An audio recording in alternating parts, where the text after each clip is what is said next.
အားလုံးပဲမင်္ဂလာပါရှင်ကျွန်မကတော့ Nadiway Beauty and Dental Aesthetic Studio မှာ Aesthetic Doctor Nadiway ဖြစ်ပါတယ်ရှင်ဒီနေ့မှာတော့ဆရာမတို့ဒီ Aesthetic ဆေးပညာလောကမှာ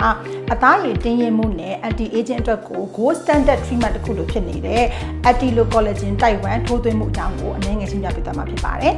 ဈေးကွက်ထဲမှာဆိုလို့ရှိရင်တော့ဒါ collagen treatment တွေမှာပေါ့နော်brand ပေါင်းများစွာရှိတဲ့အခါမှာဆီယာမဈေးကမ်းမှာဆီယာမကိုယ်တိုင်ရောဆီယာမရဲ့ client တွေကိုရောယုံကြည်ကြည်သုံးပေးနေတဲ့ collagen Attilo Type 1 collagen အကြောင်းကိုရှင်းပြပေးသွားမှာဖြစ်ပါတယ်အဲ့ဒီတော့ဈေးကွက်ထဲမှာရှိတဲ့ collagen brand များစွာတဲ့ကမှာဆီယာမဈေးကမ်းမှာဆီယာမကိုယ်တိုင်ရောယုံကြည်သုံးနေတဲ့ collagen ဆိုတဲ့ Attilo Type 1 collagen အကြောင်းကိုအနည်းငယ်လေး sharing လုပ်ပေးချင်ပါတယ်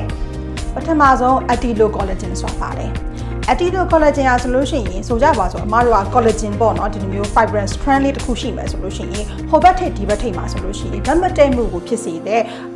telopeptide ဆိုရဲပေါ့เนาะ molecule လေးရှိတယ်ပေါ့เนาะအဲ့ဒီ molecule လေးကိုစနစ်တကျသိစချဖယ်ရှားတန့်စင်ထားပြီးတော့ allergic reaction အနည်းဆုံးနဲ့လူရဲ့ collagen နဲ့အတူဆုံးဖြစ်အောင်ပြုလုပ်ထားတဲ့ collagen ကို Attilo collagen လို့ခေါ်ပါတယ်။ဘာဖြစ်လို့ type 1 collagen ကိုအသုံးပြုသင့်တာလဲ။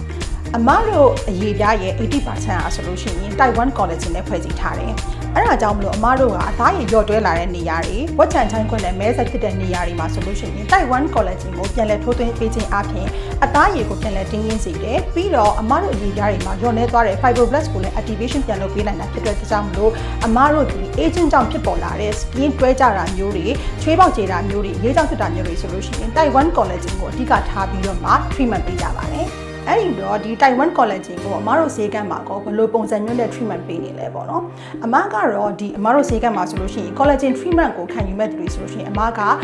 နီး2မျိုးနဲ့အမက treatment ပေးလို့ရှိတယ်ပထမတစ်ခုကတော့ဗာလဲဆိုတော့အမတို့အဆက်ချ injection ပေါ့နော်နီးတဲ့နဲ့ဓာတ်ရိုက်ထိုးသွင်းပြီးတော့မှ treatment ပေးတာရှိတယ်လို့နောက်တစ်ခုကတော့ဗာလဲဆိုတဲ့အခါကျတော့အမြေပြားအောက်ထဲကို cannula လို့ခေါ်တဲ့ pipe ကလေးထည့်ပြီးတဲ့အခါမှာအမတို့ဒီ hybrid filler လိုမျိုးပဲထည့်သွင်းပြီးတော့ကုသပေးတဲ့ကုထုံးရည်လို2မျိုးလုပ်ပေးလို့ရှိတယ်ပေါ့နော်အဲ့တော့ဒီ treatment ကိုလုပ်တဲ့အခါမှာဘာ effect တွေရလဲဆိုတဲ့အခါကျတော့အမတို့ဒီအရေးပြားအောက်ကိုဒီပေါ့နော် collagen ကိုထိုးသွင်းလိုက်ခြင်းအပြင်အရေးပြားရဲ့အောက်မှာအမတို့ညှက်ကျင်ထားသလိုပဲ skin scale folding လို့ဖြစ်လာပြီးတဲ့အခါမှာထိုးပြီးခြင်းပါတယ်ဆိုတော့မျက်နှာမှာ volume တက်လာပြီးတော့အမတို့ရော့တွဲနေတဲ့နေရာလေးမှာတင်းတင်းရင်းလေးဖြစ်လာတယ်နောက်တစ်ခုကတော့ skin regeneration effect ပေါ့နော်သူဒီ collagen ကိုအမတို့ထည့်သွင်းပြီးတဲ့အခါမှာအထဲမှာရှိတဲ့ skin collagen cells တွေကိုပြန်လည်လှုပ်ဆော်ပြီးတဲ့အခါမှာအသားရည်လေးကပိုပြီးတင်းရင်းလာတယ်ပြီးတော့နောက်ဗာလဲဆိုတဲ့အခါကျတော့သူက